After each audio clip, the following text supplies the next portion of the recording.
SSC exam का जो calendar 2024 दिसंबर में पब्लिश हुआ था, वो कैलेंडर दोबारा से रीशेड्यूल होने का एसएससी ने शॉर्ट नोटिस रिलीज किया है। और टीसीएस ऑर्गेनाइजेशन जो थी वो एग्ज़ाम कंडक्ट करवाने वाली बॉडी थी, उसका भी टेंडर चेंज हुआ है। तो नया टेंडर किसको अलॉट हुआ है ये अभी क्लियर नहीं हुआ है। और टेंडर की वजह से ही एसएससी ने जो शेड्यूल अपना पहले बनाया था, उस शेड्यूल को दोबारा से एक्सटेंड किया है।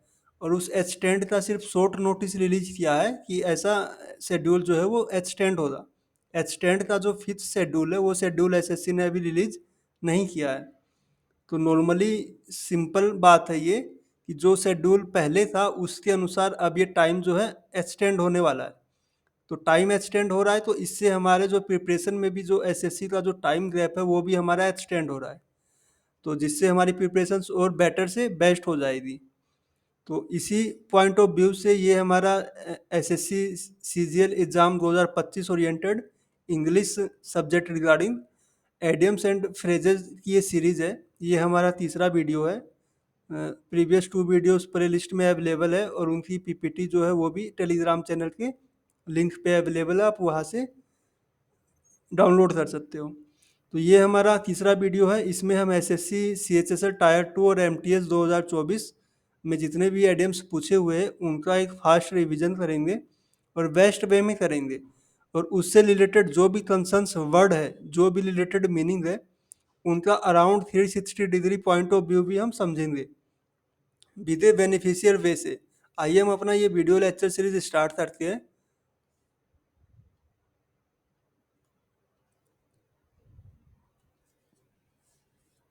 फर्स्ट क्वेश्चन है, call it a day. Call it a day मतलब होता है किसी भी कार्य को करने का एक दिन फिक्स करना। क्या करना? डेट फिक्स करना। डेट डेट फिक्स करना किस लिए? To finish something. कोई भी वर्क है या कोई एक्शन कंटिन्यू चल रहा है, वो उसको फिनिश करने के लिए कॉल इट ए डे बोलते हैं ना, एक फिक्स तारीख बताओ जिसमें ये कार्य समाप्त हो जाएगा। तो कॉल इट ए डे का मतलब होता है एक डेट फिक्स होना किसी कार्य को समाप्त होने का, लास्ट टाइम, डेडलाइन जिसको बोलते हैं। तो इसका ऑप्शंस होगा स्टॉप वर्किंग ऑन समथिंग। किसी कोई भी काम कंटिन्यू हो रहा है, वर्किंग यानी आईएनजी कंटिन्यू हो रहा है, उसको स्टॉप करने का या उसको फिनिश करने का एक day. Call it a day का मतलब होता है टू डेट फिक्स या time fix, to stop something या टू फिनिश समथिंग वर्क। तो इसका राइट आंसर होगा option B, call it a day. और जो भी रिलीवेंट इन ऑप्शंस और क्वेश्चन के रिगार्डिंग जो भी एडियम्स एक्स्ट्रा होंगे वो हम अपनी नेक्स्ट स्लाइड में डिस्कस करेंगे। जैसे कॉल इट ए डे था, अब ये है एक रेड लेटर डे होता है। डे से ये दो है। रेड लेटर डे मतलब होता है रेड जो कलर है, ये रेड अट्रैक्टिव कलर है और बहुत ही इंपॉर्टेंट कलर है। कोई भी चीज़ रेड होता है तो या तो वो डेंजर होता है या फिर वो बहुत ज़्यादा ही इंपॉर्टेंट होता है। जैसे एक रेड टेप होता है, रेड टेप बोलते ना, यानी ब्यूरोक्रेसी को बोलते, लाल फीता शाही।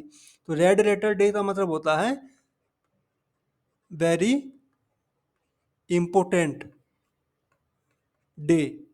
ठीक है, वेरी इंपॉर्टेंट डे या फिर वेरी हैप्पी डे यानी बहुत खुशी का दिन। जैसे 15 अगस्त is the red letter day for the Indians. ठीक है, republic day is the red letter day for the Indians, क्योंकि उस दिन हमारा संविधान बना था। 15 अगस्त को हम आज़ाद हुए थे, तो ये हमारा आज़ादी का दिवस है। दोनों रेड लेटर्स डे है, तो इन सभी के लिए रेड लेटर डे यूज होता है। ऐसे ही एक रेड टेप होता है। रेड टेप यानी लाल फीका शाही। लाल फीका शाही का मतलब होता है कि कोई भी काम करने में जो ब्यूरोक्रेट है यानी जो कार्यपालिका है उसका बाधा आना। इन्वॉल्वमेंट ऑफ गवर्नमेंट बॉडीज या फिर पार्ट टू डिले समथिंग। ठीक है, रेड टेप यानी लाल फीका शाही बोलते हैं, ब्यूरोक्रेट को बोलते हैं, या फिर गवर्नमेंट की जो भी बॉडीज या पॉलिसी है जो किसी कार्य को हो रहा है उस कार्य में बाधा लाए। जैसे पहले इंडस्ट्रियलाइजेशन के लिए, उद्योग बनाने के लिए जो लाइसेंस प्रोसेस जो था वो बहुत ही लेंथी था, उसमें बहुत सी अड़चने आती थी। एक ऑफिस से दूसरे ऑफिस में जाना पड़ता था, जो अपना वीज़ा था, पहले वीज़ा जो बनता था उस वीज़ा के लिए भी पहले अपने कंट्री के एम्बेसी जाना पड़ता था, फिर दूसरे एम्बेसी जाना, फिर पासपोर्ट ऑफिस। तो इस टाइप का जो प्रोसेस होता था वो लेंथी प्रोसेस होता था, और ये जो गवर्नमेंट की बॉडीज जो होती थी उनकी वजह से होता था। तो इसलिए उसको रेड टेप बोलते थे। रेड टेप यानी ब्यूरोक्रेट के लिए यूज होता है। किसके लिए यूज होता है? ब्यूरोक्रेट के लिए। अफसर जो होते हैं गवर्नमेंट के, उनकी वजह से जो काम में डिले आए या बाधा आए उसको रेड टेप बोलते हैं, यानी जो प्रॉब्लम क्रिएट करे। ठीक है, डे से ये दो चीज याद रखिएगा आप, रेड लेटर डे और कोलिटे डे, दोनों का मीनिंग हमने डिस्कस किया हुआ है। To show the white feather, white feather, feather मतलब होता है पंख या फिर शरीर का, नॉर्मली हम वर्ड्स के लिए यूज करते हैं, तो फीदर मतलब पंख होता है, जबकि एडम्स में यूज होता है। तो ये फीदर्स मतलब किसी पर्सन के लिए भी यूज होता है, पर्सन का कोई भी शरीर का पार्ट के लिए। वाइट फीदर मतलब, वाइट मतलब होता है सफेद। To show the white feather मतलब किसी चीज का क्लाउड यानी डरपोक जैसा कार्य करना। तो options A, to act as the cowardly यानी डरपोक जैसा कार्य करना, ठीक है, मूर्ख जैसा काम करना। स्पेशली इसका कॉवर्ड मीनिंग होता है to show the white feathers. White specially word जो होता है वो शांति के लिए होता है, और शांति में भी इसने इतनी शांति दे दी थी ये पहले ही सिलेंडर हो गया, यानी कॉवर्ड हो गया, यानी ये डरपोक निकल गया। To show the white feather यानी पहले इसने सफेद झंडा दिखा दिया। होते हैं ना, सफेद झंडा शांति का होता है, तो इसने पहले ही सफेद झंडा, to show the white feather, feather मतलब पंख होता है या फिर कोई ऑब्जेक्ट होता है, तो इसने पहले ही सफेद दिखा दिया, यानी ये पहले ही सिलेंडर हो गया, यानी सिलेंडर हो गया मतलब ये डरपोक है, निडल है, निडर है। ठीक है, तो to act as a coward, option A is the right answer.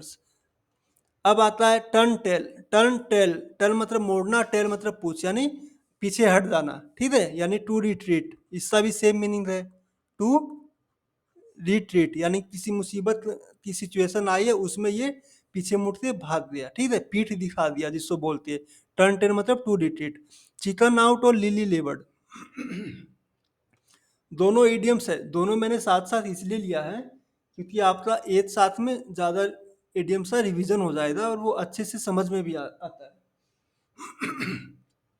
Chicken out और लिली लिवर्ड मतलब होता है कॉवर्ड, सेम सेम मीनिंग होता है to show the white feather की, जैसे chicken out and lily livered मतलब कावर्ड, कावर्ड नेचर्स भी बोल देते हैं। ठीक है, डरपोक। ठीक है, एन ओलिव ब्रांच, ओलिव जो होता है ये सफ़ेद होता है, कैसा होता है? सफ़ेद। वाइट कलर का इसका पत्तियां होती है, ब्रांच मतलब टहनी। ओलिव एक पेड़ है। इस ओलिव जो है, ओलिव ब्रांच शांति का प्रतीक है, और इसका जो अपना यूनाइटेड नेशंस है उससे जो मैप है उस मैप में भी ओलिव का यूज हुआ है। एंड ओलिव ब्रांच जो होता है शांति, तो ये the symbol of SYMBOL, the symbol of peace. ठीक है, यानी शांति का प्रतीक, यानी शांति होना, पीस, पीसफुल होना। ठीक है, an olive branch. Teeth to hurt का मतलब होता है हिम्मत बढ़ाना या फिर हिम्मत जोड़ना। ठीक है, यानी साहस बढ़ाना। ठीक है, टू गेट कॉलेज, साहस इकट्ठा करना या साहस बढ़ाना। टेथ टू हर्ट यानी हर्ट, टेथ टू हर्ट यानी किसी चीज को हर्ट करके लेके जाना, दिल तक, यानी साहस को बढ़ाना, हिम्मत बढ़ाना बोलती है जिसको नॉर्मल भाषा में। नेक्स्ट है अंडरलाइन को, अंडरलाइन का मीनिंग बताना है। भीम हैज बीन शोन यानी भीम को दिखा जाता है या फिर दिखाया जाता है इन द पॉपुलर कल्चर, जो फेमस कल्चर संस्कृति है, एज समवन किसी व्यक्ति के लिए, someone who Yeats in large quantity. Bhim के महाभारत में थे, उनका शरीर बहुत विशालकाय था, बहुत बड़ा था। ठीक है, तो वो Yeats in the large quantity, वो बहुत ज़्यादा मात्रा में खाते थे। तो इसका हमें एडम्स बताना है। तो इसका एडम्स होगा ईट लाइक ए हॉर्स। हॉर्स जो होता है ये बहुत मेहनती होता है और बहुत फास्ट दौड़ता है ये, तो इसे बहुत ही फुर्तीला होता है। कैसा होता है? फुर्तीला, फुर्तीला होता है। फुर्तीला जो होता है उसको एनर्जी भी बहुत ज़्यादा चाहिए। क्यों? क्योंकि उसका जो डाइट है, जो उसका जो फूड स्ट्रक्चर है वो भी बहुत ज़्यादा होता है। तो इससे आप समझ सकते हो ईट like a horse is the मतलब ईट इन द लार्ज क्वांटिटी। ठीक है, हॉर्स है वो फुर्तीला होता है, उसमें एनर्जी बहुत ज़्यादा रहती है, बहुत लंबी रेस वो एक साथ दौड़ सकता है, तो उसके लिए उसको लार्ज क्वांटिटी में फूड आइटम भी चाहिए। तो ईट लाइक ए हॉर्स मतलब to eat in a large quantity. अब ईट हम्बल पाई, हम्बल मतलब होता है विनम्र। क्या होता है? विनम्र, यानी सौम्य, किसी भी चीज में हाँ हाँ बिना, यानी ये एक टाइप का मतलब अपोजिशन नहीं करता, ये अगेंस्ट नहीं करता, हर चीज तो ये एक्सेप्ट कर लेता है, ठीक है। टू ईट ए हम्बल पाई, पाई मतलब कोई भी एक खाने की वस्तु है तो वो चुपके से उस चीज को खा लेता है, तो इसका मतलब होता है टू एक्सेप्ट मिस्टेक, ठीक है, या टू एक्सेप्ट एपोलॉजी, एपोलॉजी मतलब माफी, APOLOGY। तो ईट ए हम्बल पाई यानी वो चुपचाप किसी चीज को एक्सेप्ट कर लेता है, किसी भी चीज में गलती होने पे वो माफी मांग लेता है, तो eat humble pie to accept mistake या एक्सेप्ट एपोलॉजी। राइट आंसर इसका बी है, ईट लाइक ए हॉर्स यानी लार्ज क्वांटिटी में खाना, eat like a bird, bird जो होती है चिड़िया होती है नॉर्मली, चिड़िया छोटा पंछी है, स्मॉल पार्ट्स है बॉडी का, वो स्मॉल साइज है, तो उसका पेट भी स्मॉल होगा और स्मॉल है तो स्मॉल क्वांटिटी में वो फूड आइटम खाएगी, ठीक है, स्मॉल फूड, ठीक है, मैं शॉर्ट में लिख देता हूँ आप समझ जाना, यानी उसका जो फूड आइटम कैसा है, स्मॉल है, छोटा है, लिटिल है, बहुत ही कम है, लिटिल, ए लिटिल हो गया, ठीक है। अब च्यू द फैट यानी च्यू द फैट, च्यू मतलब चबाना, फैट मतलब कोई भी चर्बी, तो हम नॉर्मली खाना खाते हैं तो हम बातचीत करते हैं, चबाते रहते हैं, तो ये सब क्या होता है, टॉकिंग होता है ना, गॉसिप होता है, यानी नॉर्मली बातें डिस्कस करना, गॉसिप यानी या फिर टाटिव, ठीक है, तो normal gossip chew the fat, तो इसका राइट आंसर क्या होगा, बी होगा। अब ईट इन ए लार्ज क्वांटिटी है, यानी जो आदमी बहुत ज्यादा भोजन भी करता है ना, बार बार बहुत ज्यादा, उसका एक वर्ड भी है, OWS, जिसको बोलते हैं ग्लटन, GLUTTON, जिसको बोलते हैं पेटू, ठीक है, तो ये चीज ध्यान रखना है आपको। अंडरलाइन का मीनिंग बताना है, द कॉमेडियंस के जोक जो है वेयर सो फनी, बहुत मजेदार थे, डेट की the audience was laughing uncontrollably, यानी जो ऑडियंस दर्शक थे वो बहुत अनियंत्रित होकर हंस रहे थे, बहुत जोर जोर से हंस रहे थे, तो इसका जो राइट आंसर होगा इन स्टिचेज, इन स्टिचेज का मतलब होता है to laugh in the uncontrol way में, तो इसका राइट आंसर होगा ऑप्शन सी। लाफिंग अनकंट्रोलेबली का मतलब होता है इन स्टिचेज, यानी laugh in the uncontrol way. On the ball, ball किसी चीज, बॉल क्या होती है, ग्लिंग होती है, जैसे बैट्समैन बॉल होता है, बॉल पे नजर बनाए रहता है, यानी बॉल कहाँ आ रही है शॉट मारने के लिए, तो ऑन द बॉल मतलब उस पर नजर बनाए रखना, यानी अलर्ट रहना, ठीक है। ऑन द वॉल का मतलब होता है अलर्ट रहना, ठीक है।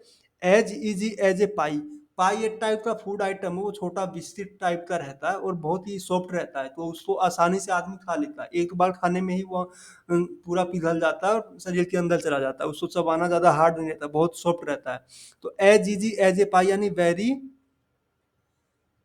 वेरी इजी टास्क, ठीक है, वेरी इजी टास्क यानी बहुत ही सरल काम, इजी काम, ठीक है, सिंपल काम। इन बिट्स एंड पीसेज, बिट्स होता है किसी भी एलिमेंट या किसी भी पदार्थ का छोटा छोटा हिस्सा, और पीस मतलब होता है टुकड़ा, तो in a small quantity, in small quantity, ठीक है, या फिर इन डिस्टर्ब सिचुएशन, ठीक है, ये चीज ध्यान रखना है आपको।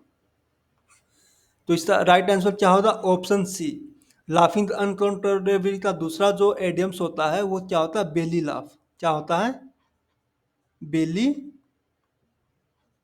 लाफ, यानी इतना जोर से हंसना, इतना हंसना, इतना हंसना, इतना हंसना कि पेट, बेली मतलब होता है पेट, पेट पकड़ लेना, यानी बेली लाफ अनकंट्रोलेबली हंसना। नेक्स्ट जो इनके जो स्माइल रिलेटेड या ऑप्शन रिलेटेड जो भी एडियम्स हम अपने नेक्स्ट स्लाइड में देखेंगे। ऑन द बॉल, बॉल मतलब किसी बॉल पे नजर बनाए रखना, ऑन यानी अलर्ट रहना, ठीक है, जो हमने डिस्कस कर लिया। टू स्पीड सावन की साइड, ये हमने भी अपने प्रीवियस एडियम से वीडियो में डिस्कस किया, यानी to make smile, to make smile, इसको समझाने का मतलब सिंपल है, जैसे ये कोई भी आदमी है, ठीक है, ये उसकी आंखें हो रही दो, ये उसका नोज हो गया चपट तंदू का, ये उसका लिप्स हो गया, तो ये गाल हो गई, तो स्प्लिट मतलब फैलाना, तो वो जो हंसता है ना तो ये फैल जाता है, तो दांत नजर आते हैं उसे, तो वही दांत कब नजर आते हैं, जब वो हंसता है, स्माइल करता है, ठीक है, तो स्प्लिट साउंड के साइड से, यानी to make smile. Belly laugh यानी लाफ अनकंट्रोल, जो हमने पिछले स्लाइड में था, लाफ अनकंट्रोल एबल, ठीक है।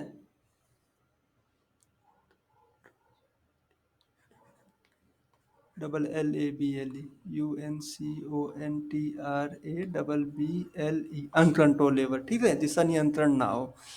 जिसका एक साइनो है, रैम्पेंट जिसको बोलते हैं, वो यूजली हिंसक एक्टिविटी में यूज होता है ये। लाइक एक एक वार्ड, यानी एज इजी एज ए पाई, ठीक है, एज ए पाई। पाई और केक जो है ना, दोनों सेम ही रहता है, मुंह में डालते ही पिघल जाता है और वेरी सॉफ्ट रहता है, यानी वेरी इजी रहता है। कैसा रहता है? इजी, EASY, इजी रहता है। ये चीज आप समझ जाना। केक वार्ड आ जाए या फिर पाई आ जाए, इन सब का मीनिंग क्या रहता है? इजी रहता है। ये सिर्फ अंडरस्टैंडिंग है, बाकी क्या है वो नहीं देखना है आपको। Sushant looked blue in the face after the marathon. तो मैराथन के बाद उसका जो चेहरा है वो ब्लू इन द फेस, यानी वो नीला नजर आने लग गया।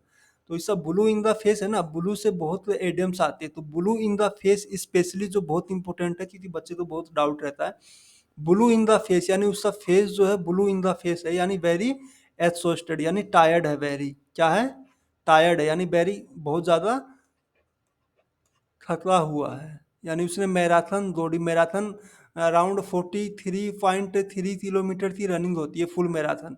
तो इतना दौड़ने के बाद तो आदमी टायर्ड रहेगा ही। तो ब्लू इन द फेस मतलब होता है एग्जॉस्टेड, यानी टायर्ड होता है, ठीक है। और जो सैड हैप्पी रिलेटेड है, हम अपने नेक्स्ट वीडियो में। ए लॉन्ग फेस, यानी बोलते हैं ना मुंह क्यों बनाया हुआ है, यानी चेहरा, मुंह उतरा हुआ है तुम्हारा। तो फेस जो है लंबा कर लिया उसने, यानी वो उदास है, सैड है, अनहैप्पी है। ये स्पेशली बच्चों के लिए यूज होता है। बच्चे मार्केट में जाते या कोई चीज होता है, वो डिमांड करती है, वो दिलाने के लिए जब पेरेंट्स नहीं दिलाते तो वो ऐसा ही मुंह बना लेता है अजीब सा। तो ये सैड यानी अनहैप्पी बच्चों के लिए यूज होता है। अंडर द वेदर यानी समस्या में है। In a difficulty, in a difficulty या फिर इन ए सैड मोमेंट, ठीक है, यानी या फिर डिफिकल्टी टाइम में, ठीक है। अंडर द वेदर, ठीक है। ये वेदर कैसा है? वेदर जो है डेंजर वेदर है, ये ध्यान रखना आप। तो ये डेंजर वेदर बोलते हैं ना, मौसम खराब है, मौसम में फंस गया, आंधी तूफान बारिश आ रही है, तो अंडर द वेदर यानी इन डिफिकल्टी या फिर in sad moment. On cloud nine, यानी ये बोलते हैं ना, क्लाउड मतलब होता है बादल या फिर आसमान। ऑन क्लाउड नाइन यानी सातवें आसमान पे है। तो यहाँ पे सातवें से भी ये नौवे में पहुंच गया, तो यानी वेरी एक्सट्रीमली हैप्पी। क्या है? एक्सट्रीमली हैप्पी, यानी बहुत ज्यादा हैप्पी है ये ध्यान रखना। On cloud nine. Like a quick work यानी एज ए पाई, पाई है ना, एज इजी एज ए पाई।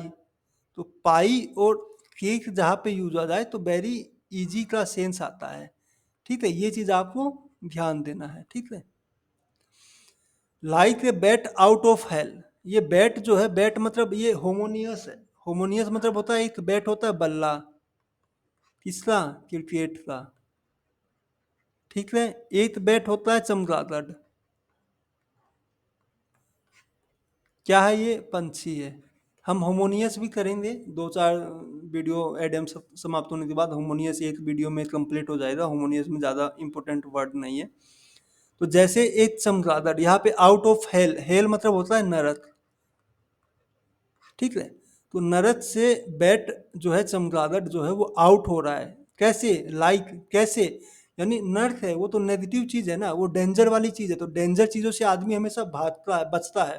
तो वो कैसे भागता है? अपना थ्रेट या डेंजर देखने के बाद वो बहुत तेजी में दौड़ता है और अनियंत्रित होकर दौड़ता है। जैसे कैसे भीड़ होती है, भगदड़ मचती है, तो आदमी इधर उधर भागते हैं ना जान बचाने के लिए। तो कैसे दौड़ते हैं? जैसे कुंभ में जो इंसिडेंट हुआ था, same words as fit for Kumbh incidents, ठीक है। तो इसका क्या है? वेरी फास्ट एंड वाइल्डी, यानी अपनी जान बचाने के लिए इतनी तेज में और इतने अनियंत्रित होते दौड़ते हैं। Like a bat out of hell, ठीक है। जो जैसे महाकुंभ में हुआ था, महाकुंभ की घटना हुई थी ना, हिंसक,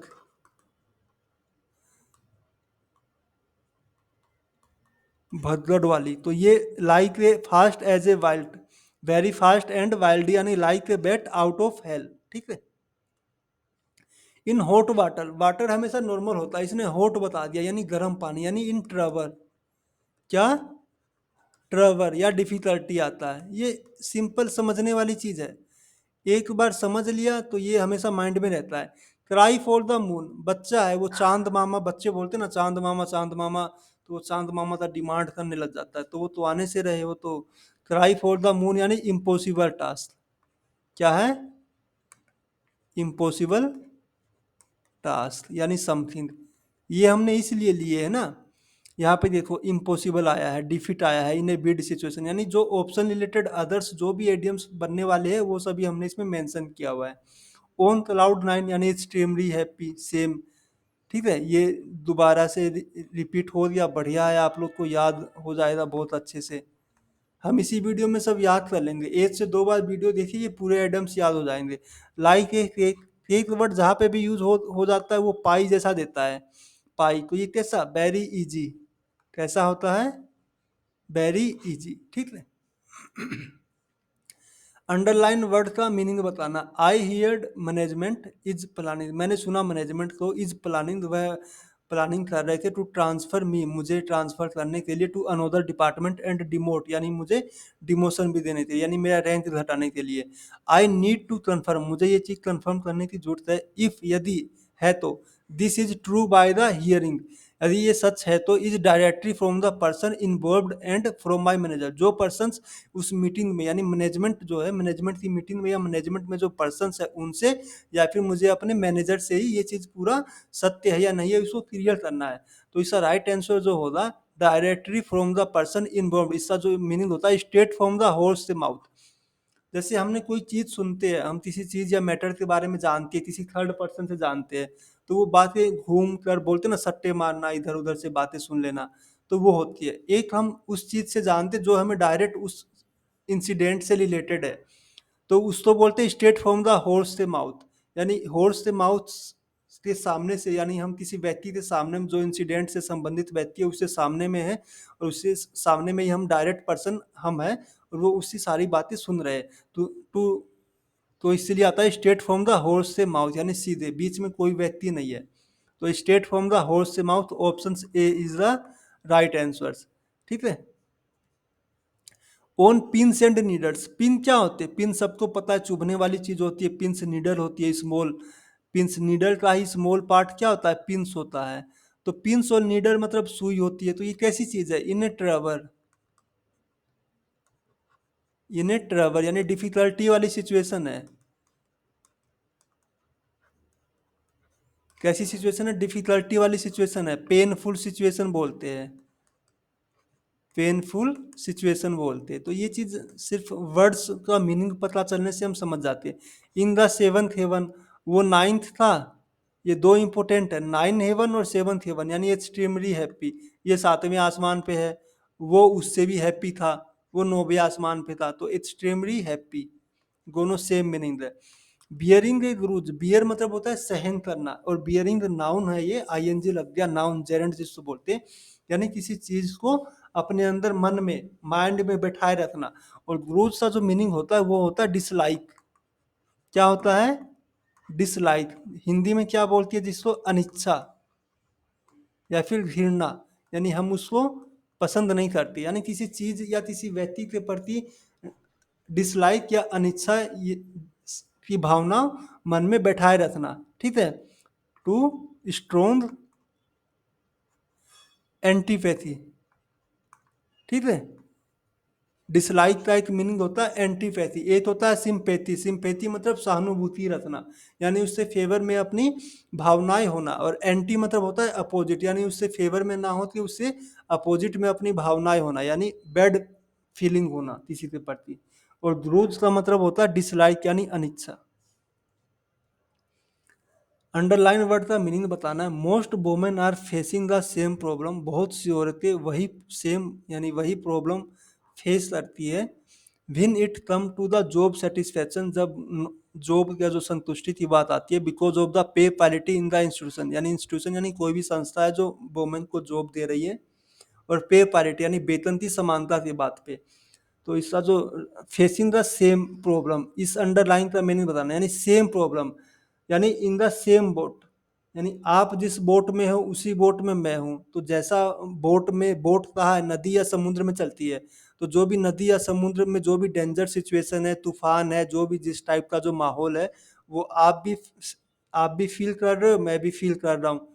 मैं भी उस चीज को फेस कर रहा हूँ, आप भी फेस कर रहे हो। यानी in the same boat, facing the same problem, यानी मैं भी उसी बोट में हूँ, आप भी उसी बोट में हो। जो मैं झेल रहा हूँ वो आप भी झेल रहे हो। तो option D is the right answer. Arm chair expert. Arm मतलब होता है, आर्म चेयर जो होती है वो चेयर होती है जिसपे अपने हाथ रखने के लिए और फैलने की जो चेयर होती है ना, क्रसन चेयर जिसको बोलते हैं, स्पेशली CUSHIN, जो सोफे वाली जो चेयर होती है। तो आर्म चेयर एक्सपर्ट को एक एडियम्स है, मतलब उसको बोलते हैं जिसको कुछ नहीं आता, वो सिर्फ कुर्सी पे बैठे बैठे ये नहीं आता वो नहीं आता, ऐसे करो वैसे करो, मतलब आइडिया देता रहता है। A person who have who has lack of knowledge, यानी उसके पास ज्ञान कम है, but give it to everyone, या फिर एवरी बर्थ। किसी भी काम में या हर व्यक्ति को या हर काम में वो अपना ज्ञान बांटता रहता है, लेकिन उसको उस चीज के बारे में पूरा नॉलेज है नहीं। तो वो बैठे बैठे जो एक्सपर्ट होते हैं, आर्म चेयर एक्सपर्ट, उनको ग्राउंड का रियलिटी का एक्सपीरियंस नहीं होता, वो सिर्फ बैठे बैठे जो ज्ञान बांटते हैं फालतू में, तो उसको आर्म चेयर एक्सपर्ट बोलते हैं। ये ड्रॉप इन द ओशियंस, ये जो भी सेम प्रॉब्लम था इन द सेम बोट में, अब ये ड्रॉप इन द ओशियन है। ओशियन मतलब होता है समुद्र, बहुत सा समुद्र, महासागर बोलती है जिसको, बहुत बड़ा। और ड्रॉप मतलब एक पानी की बूंद। तो इतने बड़े समुद्र में एक पानी की बूंद क्या होती, उससे ज्यादा तो उसा बाष्प बन के ऊपर उठ जाता है वो पानी। तो वेरी लिटिल, यानी ना के बराबर, ठीक है। वेरी लिटिल यानी ना के बराबर, या फिर लेस इफेक्ट, इफेक्ट यानी ना के बराबर प्रभावित होना, very little, they drop in the oceans. Comparing apple to orange, apple होता है रेड और ऑरेंज होती है येलो, और दोनों में कंपैरिजन हो रहा है, ठीक है। यानी very different situation, very different यानी दोनों में बहुत अंतर है। एप्पल रेड होती है, ऑरेंज पीले होते हैं, दोनों अलग अलग टाइप के होते हैं। तो दोनों वेरी डिफरेंट, यानी नॉट सिमिलर, इसको ये भी बोलते हैं नॉट सिमिलर, ये ध्यान रखना है। होल्ड समवन के फिट टू द फायर, यानी आग के पास, अग्नि के पास किसी के पाव को पकड़ लेना। Hold someone fit to the fire, fire क्या था, फायर जो होती है अग्नि।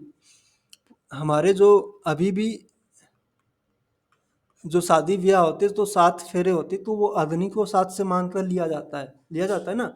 तो फायर जो है, आग जो है, उसको पवित्र माना जाता है। क्यों? क्योंकि वो अपने वचन निभाने के लिए वो प्रतीक है, प्रोमिस का प्रतीक है फायर, ठीक है। कि आपने जो प्रोमिस किया है उसको पूरा करना है, वो 7 वचन इसीलिए होते हैं। होल्ड समवन थे फिट टू द फायर मतलब थिंक समवन इंसिस्ट, किसी पे बल देना, टू फुलफिल देयर प्रोमिस या ओब्लाइजेशन, जो भी प्रभाव थे, जो भी फुलफिल प्रोमिस और जो भी उससे अभिप्राय थे उसको पूरा करने के लिए किसी पे इंसिस्ट करना, यानी बल देना। टू होल्ड समवन थे फिट, किसी के पाव पकड़ना, टू द फायर, आग के पास में, यानी उस जो प्रोमिस हुई है, जो स्टेटमेंट्स हुई है, जो जो भी कमिटमेंट हुई है उसको पूरा करने के लिए उस व्यक्ति पर बल देना, उसको मोटिवेट करना। तो insist someone to fulfill their promise या ओब्लाइगेशंस। फायर जो होती है ये पवित्रता का प्रतीक है, और ये हमें गॉड भी बोलती है, अग्निदेव, ठीक है। तो ये चीज ध्यान रखना है। ऑन थिन आइस, यानी आप पतली बर्फ में हो, वो बर्फ पतली कभी भी पिघल जाएगी या टूट जाएगी, आप नीचे पानी में गिर जाओगे। तो ये ना डेंजर सिचुएशन, ये सिंपल है, समझने वाली चीजें है, ये एडियम्स है, इसका मीनिंग समझना है। इन ए डेंजर सिचुएशन, ठीक है। अब आइस रिलेटेड एक और आता है, in a danger situation, a tip of the iceberg, एक विशालकाय पर्वत होता है, ये जो बोलते हैं, ये जो एवलैंच होते हैं, ज्वार, जो हिमनद जिसको बोलते हैं, ग्लेशियर जिसको बोलते हैं, उस ग्लेशियर का एक टिप, यानी टिप मतलब होता है ऊपर की नोक, ठीक है, वो हमें नजर आ रही है, ठीक है, यानी बर्फ पिघलना स्टार्ट हो गया, यानी पानी में बर्फ पिघल रही है। ग्लेशियर जो जैसे ग्रीन हाउस गैसेस की वजह से हमारे जो ग्लेशियर पिघल रहे हैं, पानी बहुत तेजी से बढ़ रहा है समुद्रों में, और समुद्र का जो लेवल है वो बहुत रैपिडली उसका जो लेवल है वो बढ़ रहा है। तो जिससे 2050 तक कुछ न्यूज ने पब्लिश किया हुआ है कि जो बहुत से शहर है, जैसे सबसे स्पेशली शहर कराची है, तो ये सब डूबने की संभावनाएं हैं। तो ए टिप ऑफ द आइसबर्ग जो है, ए टिप ऑफ द आइसबर्ग मतलब होता है किसी भी डेंजर का शुरुआत होना। टू स्टार्ट ए प्रॉब्लम, या फिर डेंजर ए प्रॉब्लम, या फिर टू अपीयर नजर आना, ए प्रॉब्लम या डेंजर।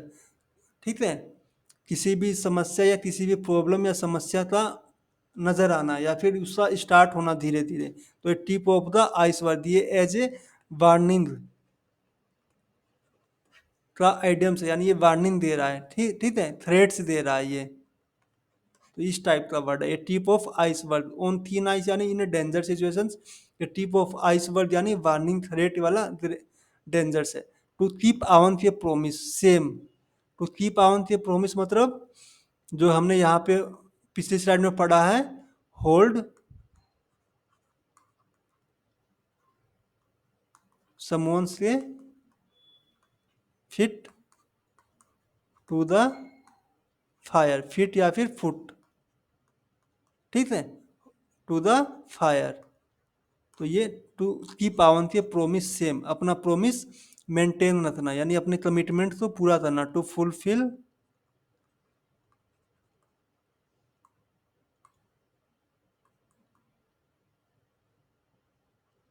फुलफिल कमिटमेंट, ठीक है, टू की पावन के प्रोमिस। ऑफिशियल चैनल एग्जामबाज को लाइक और सब्सक्राइब कीजिए, और टेलीग्राम पे इसका पीडीएफ मिल जाएगा। अभी हमारा वीडियो पेंडिंग है, आइए हम देखते हैं। बी हियर द जजेस, हमने न्यायाधीशों को सुना है, फ्रॉम देयर डैश, कि only CNG bus should run in the Delhi, only CNG वाली जो बसेज है वही दिल्ली में चलनी चाहिए। तो यहाँ पे फिल इन द ब्लैंक भरना है। तो melting pot tooth sharp ivory tower square meal. Melting pot, melting मतलब पिघलना, ठीक है, या किसी चीज का बॉयल होना। पोर्ट मतलब होता है बर्तन। तो ये एक सभ्यता होती है, एक एक जो है कल्चर को शो करता है। किसको? कल्चर को, जहाँ पे एक विशिष्ट समुदाय के व्यक्ति एक साथ रह के अपना जीवन यापन करते हैं। केयर मिल यानी इनफ फूड टू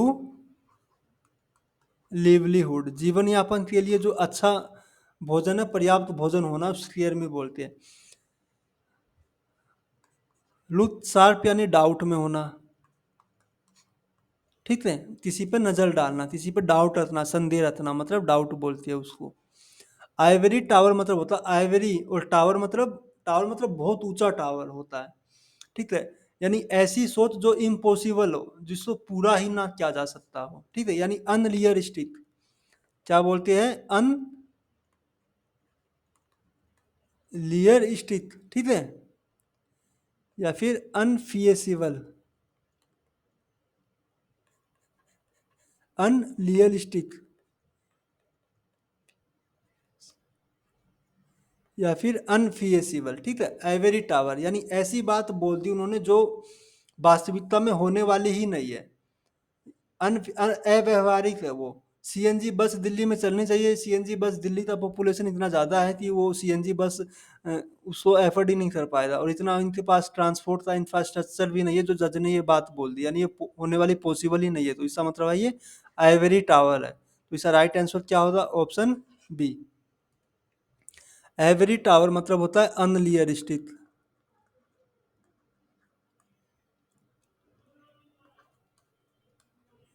या फिर अनफिएसिबल यानी अव्यवहारिक, FEASIBLE, यानी उसको व्यवहार में लाया ही नहीं जा सकता है।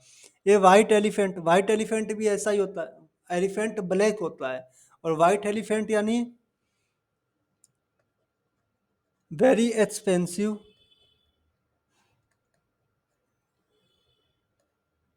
But not useful.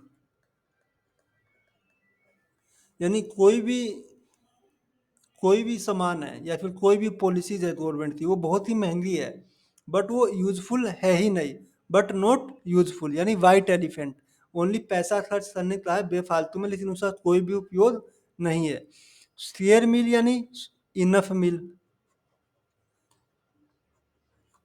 Enough meal to livelihood, यानी जीवन यापन करने के लिए या फिर रहने के लिए पर्याप्त मात्रा में भोजन होना है। ईट लाइक ए हॉर्स हमने पहले भी सुना है। Eat like a horse, horse जानवर है, बहुत फुर्तीला एनर्जेटिक जानवर है, तो उसको कैसा चाहिए? Very large amount in eating food items. ठीक है, ईट लाइक ए हॉर्स यानी बहुत ज़्यादा खाना, eat in a large quantity. Live from hand to mouth यानी हाथ से सीधे मुंह में जाना, लिव यानी रहना, फ्रॉम हाथ से मुंह में जाना, यानी हम इतना ही कमा पाना कि जिससे हमारा गुजारा चल पाए बस। To earn as much as to make livelihood, यानी टू अर्न इतना ही कमाना जिससे हम अपना जीवन यापन कर पाए। 5,000 कमा रहे, 5,000 में बस अपना घर का गुजारा चल रहा है, खाना पीना ही हो रहा है, और कुछ अपने शौक या एक्स्ट्रा आइटम्स या फिर जो भी एक्स्ट्रा आर्टिकल्स है उनको हम खरीद नहीं पा रहे, तो live from hand to mouth. Eat like a words, words कैसा है? स्मॉल है, तो इसका आएगा ईट, ईट इन स्मॉल अमाउंट, यानी बहुत छोटे से मात्रा में फूड आइटम को खाना। मेल्टिंग पॉट्स जो होता है, ए कल्चर, ठीक है, या फिर ए ग्रुप बोल देते हैं हम, या फिर ट्राइब बोल देते हैं, स्पेशली ये ट्राइब के लिए यूज होता था, एक कल्चर ग्रुप या tribe live together and make livelihood. Melting pot specially use होता था सिंधु सभ्यता में। कहाँ होता था? सिंधु सभ्यता, या फिर नील नदी की सभ्यता बोलते थे ना, नील नदी की सभ्यता, नील नदी सभ्यता, क्योंकि वो सिंधु सभ्यता जो थी, सिंधु नदी के पास में एक समुदाय था जो अपना गुजारा भत्ता चला रहा था, तो मेल्टिंग पॉट्स उन पूरे ग्रुप कम्युनिटी के लिए यूज होता था। नील नदी की सभ्यता, जो नील नदी के पास में जो भी कम्युनिटी थी, जो भी ट्राइब्स था, कल्चर था, वो वहाँ पे अपना लाइफ स्टाइल कंटिन्यू कर रहा था, तो उन सभी के लिए ये मेल्टिंग पॉट्स एडम्स यूज होता है, तो ये ध्यान रखना है आपको। Like a dying duck in the thunderstorm, यानी एक मरता हुआ डक यानी बतख है, इन द थंडरस्टॉर्म यानी तूफान के मौसम में। एक तो ऑलरेडी वो मर रहा है, ठीक है, पहले से ही वो नेगेटिव चीज में है, मर रहा है, इन थंडरस्टॉर्म ऊपर से सिचुएशन जो मौसम है वो भी डेंजर हो गया और मारने वाला हो गया, यानी पहले से ही डिजेक्टेड है, उदास और होपलेस है, यानी बहुत ही निराशाजनक और होपलेस, यानी कोई भी उम्मीद नहीं है उसे, यानी बेचारा, लाचार जिसको बोलते हैं। Option B is the right answer. सिर्फ एडियम्स को पढ़ना है, थोड़ा समझना है, और फिर ऑप्शन पे नजर डालना है, हमारा ऑप्शन मिल जाएगा, एक बार समझने की जरूरत है सिर्फ। लाइक ए डाइंग डक यानी मरता हुआ डक यानी बतख है, इन थंडरस्टॉर्म यानी मौसम भी जो है, क्लाइमेट भी जो है वो बहुत ही डेंजर है, थंडर तूफान, आंधी तूफान जैसा है, तो option B is the right answer.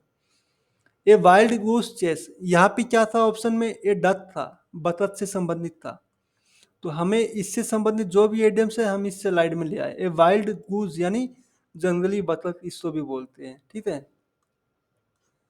Chess यानी अनफ्रूटफुल,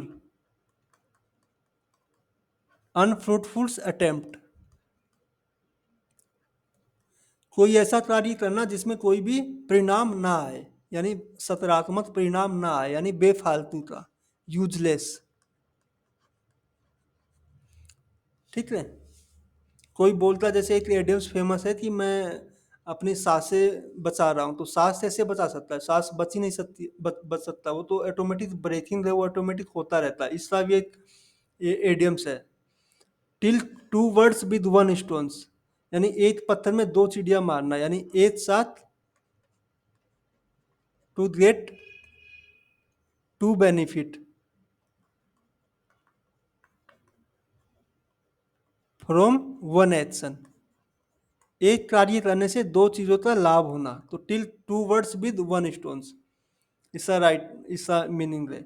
फूल, फूल के एरंड, फूल मतलब होता है मूर्त, इरंड जो होता है एक एक किसी कार्य के लिए यूज होता है ये इरंड। यानी जैसे हम यहाँ से मार्केट गए, हमें दूध लाने जाना है, तो हम यहाँ से दूध लेने जो मदर डेयरी के पास गए या शॉप पे गए, तो इस पूरी यहाँ से इस कार्य को करने का जो प्रोसेस है, इसको इरंड बोलते हैं। यानी किसी उद्देश्य से किसी स्थान से दूसरे स्थान जाना, तो फूल के इरंड यानी मूर्त इरंड, यानी अनफ्रूटफुल, अनफ्रूटफुल, यूजलेस। ठीक है, ये हमने इसीलिए साथ में लिया है कि आपको समझ में आ जाएगा। क्रोकोडाइल्स टीयर्स यानी मगरमच्छ के आंसू किसी ने देखा नहीं है, लेकिन यहाँ पे बोल रहा है क्रोकोडाइल्स टीयर्स, यानी वो झूठा। फाल्स, FAL है ये, फाल्स सिंपेथी। ठीक है, झूठा सहानुभूति रखना या फिर प्रिटेंड करना, क्रोकोडाइल्स टीयर्स मतलब प्रिटेंड करना। क्या करना? प्रिटेंड करना। कैसा? फॉल्स। प्रिटेंड मतलब होता है अभिनय, ढोंग रचना, जिसको बोलते हैं झूठा। ए sphere page in the round whole, round मतलब होता है राउंड, ऐसा राउंड होता है। अब होल मतलब ये छेद है। अब स्फीयर मतलब होता है कैसा? जिसकी चारों भुजा बराबर है, हमने मैथ में पढ़ा है ना, ये चारों भुजा बराबर है। अब ये राउंड शेप है, राउंड शेप में हम चारों भुजा बराबर कैसे लाएंगे? मान लो इस साइज को हम कैसे इसके अंदर डालेंगे? नहीं डाल सकते ना। ये क्या है? ये अनफिट है। ये क्या है? अनफिट है। तो a unfit situations, a person who does not fit for the job, तो इसका राइट आंसर ऑप्शन डी। ये समझना है। A sphere paid in the, paid मतलब होता है जैसे चारपाई होती है या फिर टेबल होता है, तो उससे जो पाव होती है उसको पेड बोलते हैं, PEG, paid. In round whole, तो ये राउंड होल में ये स्फीयर साइज जाएगा ही नहीं, ये अनफिट हो गया। ए person who does not fit for the job, या फिर ए person who does not fit for the environment, या डज किसी भी चीज के लिए वो बंदा फिट ना हो, इसके लिए यूज होता है। अब ऑप्शंस हमारे जो थे, ये जो ऑप्शंस है इनके रिलेवेंट में ये ऑप्शंस हमने डाले, ये एडियम्स डाले। स्टीथी फिंगर मतलब होता है क्रमसी पर्सन, CLUMSY, क्रमसी पर्सन यानी बेढंगा, यानी उसको कोई भी ढंग है नहीं। ए पर्सन, ए पर्सन वो does not fit for the job ये है, या फिर ए पर्सन वो डज नॉट फिट, स्टीथी फिंगर भी बोलते हैं, यानी क्रमसी पर्सन, बेढंगा पर्सन जिसको हिंदी में बोलते हैं, उसको कोई भी ढंग नहीं है, बेढंगा व्यक्ति। ठीक है।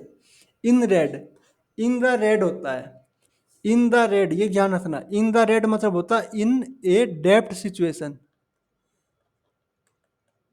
इन ए डेप्ट सिचुएशन यानी कर्ज की स्थिति में होना। दूसरा, ए पर्सन हु इज बैंकरप्ट, इसलिए हमने ये एडम्स यहाँ पे लिया है। इन रेड यानी बैंकरप्ट, चलो बैंकरप्ट लिखते हैं। ठीक है, बैंकरप्ट यानी दिवालिया हो जाना, उसके पास अब जो भी उसने कर्ज लिया, लोन लिया, उसको पे करने के लिए उसके पास कुछ नहीं है। इन डेप्ट सिचुएशन यानी कर्ज की स्थिति में होना। ठीक है, इसको बोलते हैं इन द रेड, बैंकरप्ट की स्थिति में होना। टू रेड, रेड, रेड मतलब लाल, red to the bull, red मतलब होता है छोटा कपड़ा। ठीक है, टू द बुल यानी सांड, हमने देखा है कई एक कुश्ती गेम भी होती है जो जल्लीकट्टू, तमिलनाडु में, कर्नाटका में फेमस है। उसमें जो सांड या बैल जो होते थे उनको लाल कपड़ा, रेड लेद यानी छोटा कपड़ा, रेड लाल देने से वो चिढ़ जाते थे। क्या होते थे? इरिटेट होते थे। वो क्या होते थे? इरिटेट होते थे, वो फ्यूरियस हो जाते थे, बहुत गुस्से में हो जाते थे। तो ये red red to the bull मतलब इरिटेट होना, फ्यूरियस होना, यानी उसको बहुत ज्यादा गुस्सा दिलाना, एंगर, को इसीलिए यूज होता है। सांड बैल जो होती है, लाल कपड़ा या लाल किसी भी चीज से ये बहुत ज्यादा इरिटेट हो जाती है, फ्यूरियस हो जाती है, एंगर हो जाती है, गुस्सा में हो जाती है। तो डायरेक्ट टीयर्स मतलब सेम, हमने दोबारा से ये आया है तो हमें to make false pretend. Pretend तो अपने आप में फाल्स ही होता है, ठीक है। तो प्रिटेंड मतलब फाल्स, यानी झूठा अभिनय या ढोंग रचना। क्योंकि मतलब मत्स्य आंसू होते किसी ने देखे ही नहीं है, क्योंकि वो होते भी है तो पानी में रहता है, वो उसी में बह जाते हैं, तो इसलिए क्रोकोडाइल टीयर्स ये एडियम्स बना है। बेकर के डजन्स, अब इसको इसका जो सेंस है ना सिंपल है। बेकर यानी कोई पर्सन है, बेकर जो बेकरी करता है, पर्सन है जो पाव रोटी बेचता है। बेकर्स एस है, एपोस्ट्रफी है, यानी ये ओफ का सेंस दे रहा है, बेकर्स ओफ। डजन मतलब होता है डजन, डजन मतलब होता है 12। कोई भी चीज 12 यूनिट में होना, कितनी होना, 12 यूनिट में होना। तो डजन में तो 12 यूनिट में ही है। बेकर, बेकर यानी पाव रोटी बेचने वाला जो है वो एक्स्ट्रा है, तो 12 और एक 13, तो इसका एक्स्ट्रा मीनिंग आएगा। Choosing quality over quantity, 1 unit extra with 1 dozen, a pile of bread when shopkeeper put something extra. A unit extra with 1 dozen, 1 dozen यानी 12, और 1 यूनिट एक्स्ट्रा यानी 12 प्लस 1 में 13। ये थोड़ा घुमा दिया है इस एग्जाम में, एमटीएस एग्जाम में ये एडियम्स को घुमा दिया है। ए वेकर के डजन मतलब 13 होता है। नॉर्मली इसका मीनिंग जो होता है वो 13 होता है, 13 भी दे देते हैं, तो ये ध्यान रखना है आपको। 1 डजन यानी 12 है, विद उसके साथ 1 यूनिट एक्स्ट्रा दे रहा है, 12 और 1 13, ये ध्यान रखना है आपको, हमेशा 13 होता है। तो इसका ऑप्शन बी जो है वो राइट आंसर है। Adding cherry to a cake, simple. अब बेकर के डजन था, 1 यूनिट एक्स्ट्रा दे रहा था, इससे रिलेवेंट हमने यहाँ पे ले लिया। Adding cherry to a cake, cake होता है बर्थडे में हम काटते हैं, तो उसमें हम चेरी ऐड कर देते हैं ऊपर से। क्या ऐड कर देते हैं, चेरी। तो क्या होता है, to make something better from good, यानी अच्छे से बहुत अच्छा बनाना, ठीक है। केक तो था ही, उससे ऊपर चेरी डाल दिया, यानी सोने पे सुहागा होना। हिंदी में जो मीनिंग है, सोने पे सुहागा होना, हिंदी में ये बोलती है इसको, समझे।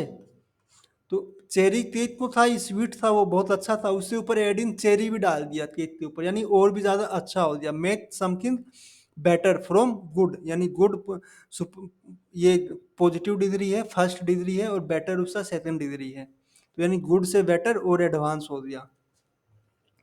हैंगिंग बाय ए थ्रेड, यानी हैंगिंग यानी लटका हुआ होना, बाय ए थ्रेड मतलब होता है धागा, ठीक है।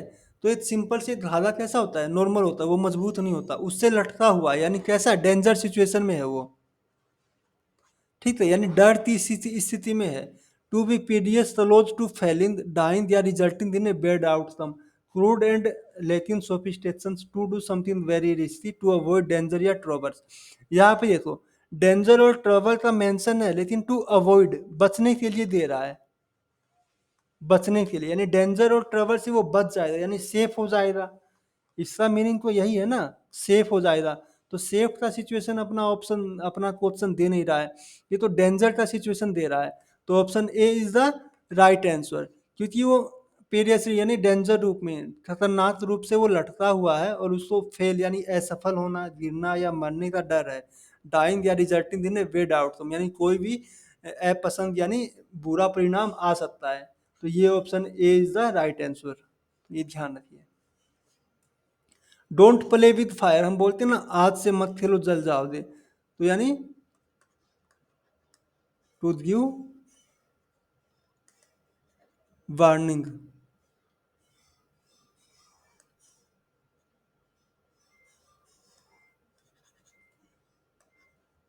या फिर रिफ्रेन, दूर रहना, फ्रॉम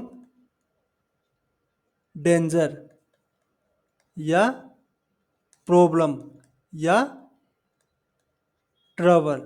किसी रिफ्रेन यानी दूर रहना, डेंजर से, प्रॉब्लम से, ट्रबल से। Don't play with the fire यानी डेंजर, फायर क्या है, डेंजर चीज है, थ्रेट है, ट्रबल है, कुछ भी चीज, इससे दूर रहना। ऑन थिन आइस, यानी आप पतले बर्फ पे हो, वो बर्फ कभी भी पिघल सकती है, टूट सकती है, तो सेम इन ट्रबल सिचुएशन, ये एक साथ हमने इसीलिए दिया है कि आपको इजीली याद हो जाएगा। इन ट्रबल सिचुएशन, या फिर इन ए डेंजर सिचुएशंस, या हार्मफुल सिचुएशंस। ठीक है, ये साइनो भी है, आपका रिवीजन हो जाएगा। Between Scylla and Charybdis. Scylla एक रोम, रोम जो होती थी ना, रोम जो देश है, वहाँ पे जो ओशियन समुद्र होते थे, तो वहाँ का ये एडियम्स है। और जो ये स्पेशली किसके लिए, सेलर के लिए है। सेलर मतलब जो जहाज चलाते थे, नाविक जिसको बोलते हैं, उनके लिए ये यूज हुआ था। क्यों यूज हुआ था? साइला जो है ये क्या है, एक गायंट है, मॉन्स्टर, जिसको राक्षस बोलते हैं। ठीक है, मॉन्स्टर या गायंट राक्षस। सेलिब्रिटीज क्या था, ये तूफान था वहां पे। क्या था? तूफान था समुद्र में, बहुत जोर का तूफान उठा था। तो बोट थी, सेलर थे, नाविक थे, उनकी बोट जो है बिटवीन राक्षस और तूफान के समुद्र के बीच में फंसी हुई थी। एक तरफ राक्षस था, समुद्र का राक्षस जिसको बोलते थे साइल का, और दूसरी तरफ बहुत बड़ा सा तूफान आया हुआ था समुद्र में। तो उन दोनों के बीच में फंसा हुआ था।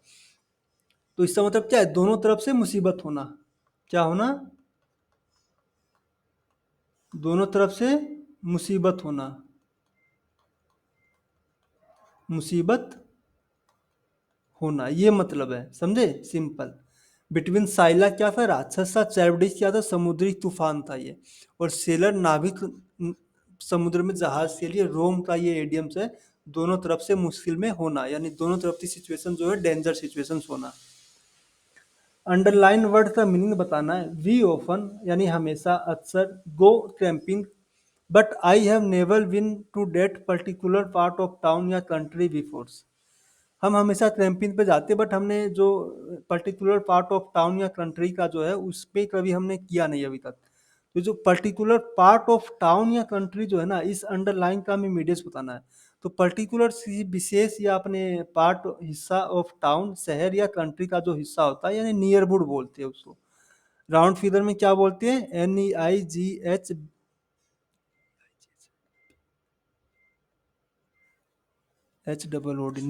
नेबरहुड यानी आसपास में। ठीक है, इसका क्या मीनिंग है? आसपास में मीनिंग है। तो नेक ऑफ द वुड्स का मतलब होता है नेबरहुड, यानी आसपास में होना, आस पास में होना, आसपास में होना। ठीक है, तो इसका A option is the right answer. Neck of the woods, woods होता है जंगल, और नेक होता है गर्दन, यानी गर्दन के सामने में ही जंगल होना, यानी एकदम आस पास में होना, आमने सामने होना। ठीक है, पार्ट ऑफ द टाउन या country, neck of the woods मतलब नाइबरहुड, यानी नाइबर यानी आस पास में होना, लोकेलिटी में होना। क्या होना? लोकेलिटी में होना। अब जितने भी वुड्स और नेक रिलेटेड है हम नेक्स्ट स्लाइड में देखते हैं। आउट ऑफ वुड्स, आउट मतलब बाहर जाना, वुड्स, वुड्स मतलब होता है वन या फिर जंगल। जंगल या वन जो है कैसा चीज है, ये डेंजर वाला सिचुएशन है। सेल, चीता, हाथी, भालू, कुछ भी हो सकता है एनिमल्स, यानी फ्यूरियस एनिमल होते हैं ना वुड्स में, फ्यूरियस एनिमल्स। वुड मतलब होता है लकड़ी, ये एस लग गया तो ये नाउन बन गया। तो नाउन मतलब होता है वन, जंगल। आउट ऑफ उससे जाना, यानी out of danger situations, out of danger situation से बाहर होना। ठीक है, वुड्स का समझ लिया आपने, वो नेक ऑफ वुड्स था, ये आउट ऑफ वुड्स है। अब सेम वुड्स में ट्री होते हैं, बार्किंग का पता है, रोंद ट्री, यानी आप गलत ट्री, गलत पौधे पे बार्किंग अपना, यानी उस पे एक्शन दे रहे हो। यानी to express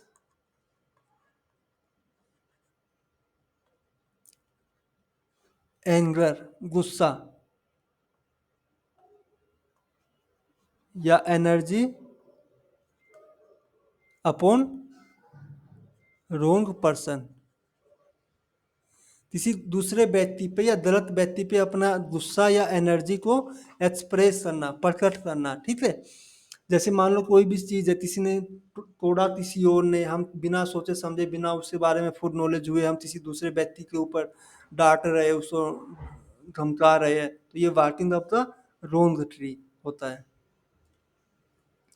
to look black, black मतलब होता है काला, ये ब्लैक और ब्लू ध्यान रखना है। ये जो भी मीनिंग है ये नेगेटिव मीनिंग देते हैं, ये चीज़ इतना माइंड में रखना है, इससे आपका 50% क्वेश्चन वहीं पे सॉल्व हो जाएगा। कैसा मीनिंग देता है? नेगेटिव में देता है। टू लुक लाइक ब्लू मतलब होता है टायर्ड, और टू लुक ब्लैक ब्रेक मतलब भी होता है टायर्ड होता है, और टायर्ड में भी अनफेवरेबल, डिजेक्टेड, डिप्रेस्ड यानी निराशाजनक। To roll on ice, to seem roll on ice मतलब होता है हैप्पी सिचुएशंस, ये हैप्पी का मीनिंग हो। To give an approving expression यानी किसी को मंजूरी दे देना, सहमति देना, ये भी हैप्पी का सिचुएशन है। टू क्राई बिटरली यानी किसी जोर से चिल्लाना या रोना। टू सीम अनफेवरेबल, ब्लैक या ब्लू जो भी है ये नेगेटिव मीनिंग देता है। टू सीम अनफेवरेबल यानी उसको सहमति नहीं देना, यानी उससे फेवर में नहीं होना, ठीक है, अपोजिशंस में होना, अगेंस्ट होना। To look break, option B is the right answer. Feeling blue, blue मतलब मैंने पहले ही बताया, ब्लू और ब्लैक जो भी शब्द है ये नेगेटिव मीनिंग देता है। तो फीलिंग ब्लू यानी सैड, डिप्रेस्ड, उदास, उदास जिसको बोलते हैं। Blue in the face same, feeling blue, blue in the face, blue in the face मतलब टायर्ड, मीनिंग सेम उसी टाइप का देता है। राउंड फिगर में 50% ये नेगेटिव मीनिंग ही देते हैं सभी, नेगेटिव में भी समझना है कुछ। ब्लू इन द फेस का मतलब है, ये इंपॉर्टेंट है, ये टायर्ड का सेंस देता है। टायर्ड का दूसरा एक साइनो है एग्जॉस्टेड, और जिसको एडजेक्टिव के रूप में लिखते हैं exhaustive. Down in the dumps, dumps जो है ये नाउन है, क्या है? नाउन है। डंप जो है DUMP, DUMP डंप मतलब होता है ढेर, जिसको बोलते पाइल, ठीक है, ढेर बोलते ना, ढेर है यहाँ पे, तो ढेर लग गया, डंप हो गया। और डंप्स में एस लग गया तो ये नाउन बन गया, जिसका अर्थ होता है उदासीन, उदासीन यानी निराशा। तो इससे आप तो समझ रहे हैं, डाउन इन द डंप्स मतलब सैड, अनहैप्पी, अनहैप्पी। बस इसी तरह एडियम्स याद करने हैं, वर्ड मीनिंग में ये एडियम्स का मीनिंग है। Lump in the throats, lump मतलब होता है सूजन होना, ठीक है, गले में सूजन हो जाना, लंप हो जाना। लंप ऑन थ्रोट्स मतलब गले में सूजन है तो हम बोल नहीं पाएंगे। तो सैड सिचुएशंस, सैड स्थिति, सैड सिचुएशंस, अनहैप्पी। इसका एक और होता है इमोशनल, क्या? इमोशनल सिचुएशंस, उसको पेन हो रहा है इसलिए वो इमोशनल हो गया, तो ये चीज। Under the weather, same, weather मतलब वेदर कैसा वेदर है? वेदर जो है खराब वेदर है, यानी आंधी तूफान वाला वेदर है। यानी इन ट्रबल, उससे अंडर में है यानी ट्रबल में है, कैसे है? Trouble, in difficulty,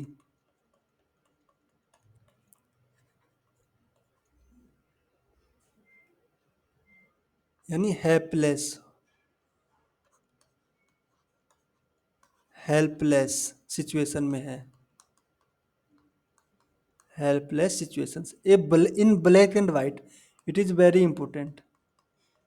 in black and white, our constitutions in the characteristics of in black and white, यानी हमारा संविधान कैसा है? इन रिटर्न में है, लिखित में है, यानी कोई भी चीज रिटर्न में होना। You give me statements in the form of in the black and white, तुम अपना जो स्टेटमेंट्स है वो लिखित फॉर्म में दीजिए, लिख कर दीजिए। इन रिटर्न यानी लिखा हुआ होना,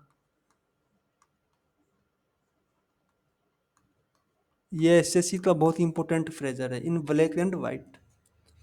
अंडरलाइन एडियम्स का मीनिंग बताना। After the long and tedious, tedious मतलब होता है tired, very important, tired, exhausted, थका हुआ, ठीक है।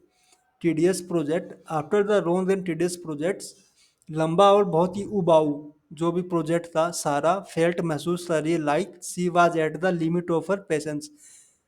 लिमिट, लिमिट मतलब किसी चीज का भी लिमिट होता है, limit, she was at the limit of her patience, उसका जो पेशेंस है वो लिमिट पे आ गया, दायरे में आ गया, यानी उसका जो पेशेंस लेवल है वो फिनिश हो गया, लिमिट आ गया, यानी लास्ट बाउंड्री पे आ गया, लिमिट पे आ गया, लास्ट एंड पे आ गया, लास्ट लेवल पे आ गया, ऐसे बोल सकते हैं। तो एंड ऑफ हर रोप, इसका जो इडियम्स है ये है, एंड ऑफ हर रोप, यानी फिनिश द पेशेंस लेवल। क्या?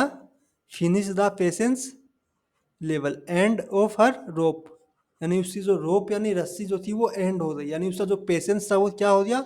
फिनिश हो गया, एंड हो गया। Option A is the right answer. Hold your horses, यानी तुम्हारे जो हॉर्सेज है उसको होल्ड करो, यानी थाम लो, यानी स्टे, स्टे टू कंसीडर। बोलते हैं ना, घोड़े घोड़े जो हॉर्सेज होते हैं उनको रोक लेते हैं, तो होल्ड यूर हॉर्सेज यानी शांत हो जाओ, स्टे रुक जाओ, टू कंसीडर द सिचुएशंस, ठीक है, या फिर पेशेंस, कोई भी सिचुएशंस आई है उसको कंसीडर करना, उस पर विचार करना, पेशेंसफुली पेशेंस रखना। होल्ड योर हॉर्सेस का मीनिंग यही होता है। Rome was not built in day, Rome क्या है? रोम इटली में है, ठीक है, इटली ये क्या है? देश है ये। रोम उसका शहर है और बहुत ही फेमस शहर है और बहुत ही पुराना शहर है। और ए बेल, ये बेल स्ट्रक्चर सिटीज है, सबसे डेवलप सिटीज है, और बेल स्ट्रक्चर बहुत पुराने सिटीज है, लेकिन पुराने ज़माने से ही उसका स्ट्रक्चर इतना लाजवाब बना हुआ है कि वो अभी तक मेंटेन है। तो ये Rome was not built in a day, यानी कोई भी काम एक दिन में नहीं होता। टू मेक पेशेंस, धैर्य बनाए रखना है। स्लो एंड स्टेडी, धीरे धीरे और निरंतर। Slow and steady. Rome was not built in a day, यानी कोई भी सिचुएशन या कोई भी एक बड़ा काम वो तुरंत नहीं होता, एक दिन में नहीं होता, उसमें टाइम लगता है। Slow and study. Seat tight, यानी अपनी सीट जो है उसको टाइट टाइट से बांध के बैठ जाओ। एयर होस्टेस बोलते हैं ना फ्लाइट में, seat tight, tight your belt. तो यानी अपनी जो सीट पे बैठे हो उसको टाइट कर लो बेल्ट को, यानी सीट पेशेंसफुली, यानी धैर्य बनाते बैठ जाओ। सीट पेशेंस फुल्ली, यानी बहुत टाइम लगने वाला है। सीट टाइट यानी patience. The salesman informed the customer, जो सामान बेचने वाला है उसने कस्टमर को सूचित किया कि इफ यदि दे हैड एनी क्वेश्चंस, उन्हें कोई भी क्वेश्चंस हो या कोई भी डाउट हो, they could drop A line. Drop A line एक इडियम्स है, इसका मैसेज होता है सेंड मी ए, मतलब कोई भी विवरण उसके बारे में विवरण दे देना, यानी सेंड ए ब्रीफ लेटर, यानी एक जिस्ट जिसको बोलते हैं, मुझे जिस्ट में उसके बारे में विवरण दे देना, कोई भी कंप्लेन दे देना, किसी भी चीज़ के बारे में मुझे बता देना। लेटर दे देना या फिर मेल दे देना, ये दोनों के लिए यूज होता है। सेंड ए ब्रीफ लेटर, यानी ड्रॉप ए लाइन मतलब सेंड ए ब्रीफ लेटर। आपने देखा होगा ईमेल वगैरह में भी मैसेज आता है, तो ड्रॉप ए लाइन जो होता है ड्रॉप टाइप का एक बॉक्स होता है, तो उसमें क्या रहता है? मेल में मैसेज रहता है, मेल में क्या रहता है? मैसेज रहता है। ड्रॉप ए लाइन है एक ड्रॉप टाइप का, एक क्या है यहाँ पे सिंबल रहता है, उसमें क्या मैसेज रहता है। Send a brief letter. दूसरे है drop regarding at the drop of the hat. Hat मतलब होती है टोपी, टोपी का गिरना। At the drop of the hat, जैसे ही टोपी गिरी मैं ऐसे ही उठा लिया। टू इंस्टेंट, टू इंस्टेंट यानी तुरंत। एट इन ए इंस्टेंट वे, यानी तुरंत। Eight the drop of the hat, drop यानी क्रैप का गिरना, जैसे ही क्रैप गिरी मैंने तुरंत लपक लिया, यानी इंस्टेंट तुरंत। Drop name, this is again very important and recently exam in asked. Drop name, drop name मतलब होता है किसी भी मैटर में किसी बड़े या फेमस व्यक्ति का नाम मेंशन कर देना। जैसे नॉर्मली हम कहीं पे भी जाते हैं तो बोलते ना, चाचा विधायक है, मैं सांसद का बेटा हूँ, मैं मिनिस्टर का बेटा हूँ, या ऐसे वैसे करके नेम, यानी टू यूज फेमस। फेमस का एक दूसरा साइनो है इमिनेंट। टू यूज फेमस या इमिनेंट पर्सनैलिटीज के नेम, नेम, ठीक है, किसी बड़े फेमस प्रसिद्ध व्यक्ति का नाम का उपयोग करना name to make our birth, अपना काम पूरा करने में। ड्रॉप नेम यानी उसका नाम का इंगेज करना, नाम का यूज करना। A drop in the oceans in a small quantity, small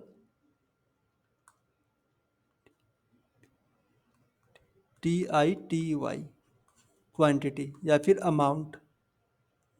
drop मतलब होता है पानी की बूंद। इतना बड़ा महासागर में एक पानी का बूंद क्या करेगा, उससे ज्यादा पानी तो इवोपोरेट हो जाता है, बाष्प बन के उड़ जाता है। तो यानी इन्हें स्मॉल क्वांटिटी। ये हमारा जो भी एडम्स फेरेस थे SSC MTS और SSC CHSS 2024 टायर 2 में पूछे हुए थे, और SSC MTS टायर 1 में पूछे हुए एडियम्स थे। और उनके रिलेवेंट में अदर्स जो भी वर्ड्स थे उनसे जो एडियम्स बन रहे थे वो सभी हमने रिवीजन कर लिया है इन ए बेल मैनर में।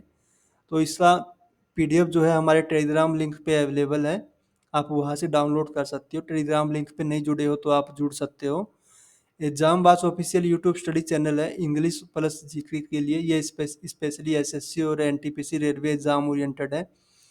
एक तरफ हमारा इंग्लिश का सिलेबस चला है, दूसरी तरफ SSC NTPC रेलवे के लिए वीकली मॉक टेस्ट भी अवेलेबल है। तो आप वहाँ से जाके अपना एग्जाम प्रिपरेशन का फाइनल एवोल्यूशन देख सकते हो कि आपका एग्जाम का स्टैंडर्ड की प्रिपरेशन किस टाइप में है, किस लेवल पे है। उससे आप अपने सिलेबस और एग्जाम प्रिपरेशन को इम्प्रूव कर सकते हो। तो exam watch official YouTube study channel देखने के लिए आपका बहुत बहुत धन्यवाद है। और ऐसे ही और यूजफुल बेनिफिशियरी वीडियो कंटेंट देखने के लिए आप exam watch official YouTube study channel को सब्सक्राइब कीजिए, लाइक कीजिए और अपने दोस्तों में शेयर कीजिए। Thanks for watching this channel.